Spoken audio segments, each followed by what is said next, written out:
out there.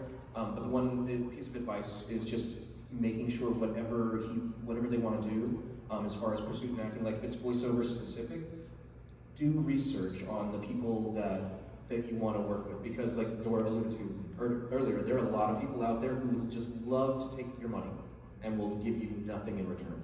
So doing the research of making sure that, do you love Tony's work, so let me go take classes with Tony because I love his style and getting his perspective. You ask somebody who's taken the class with Tony, yes, what the class is like, and would they recommend it? And, yeah. Do your research with people who they like, as far as like actors and things. Try to, if they don't teach or something, find people who are in the same realm adjacent to them to work with as well. And just just researching. Because like I said, there's people out there who will say, hey, you pay me $1,000, we'll do 3 hours of work and I'll have you a demo at the end of the day.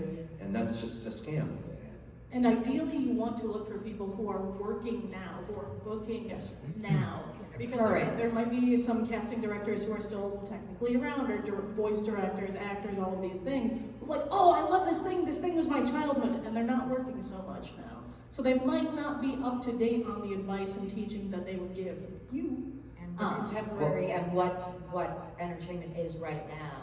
Yeah. Well, when I was up and coming, one of the biggest books they wanted you to read was Sue Blue's book. Sue's a great director. She's been around since the 60s or 70s. But, and people, well, I'm going to read the book, but everything that she writes in there was about how it was in the 1980s, 1990s. And it is a completely different planet now, not only really, but in show business, because of technology and other things. And what's allowed and what's not, and what's expected and what's not. So, yeah, you want to stay as contemporary as you can. And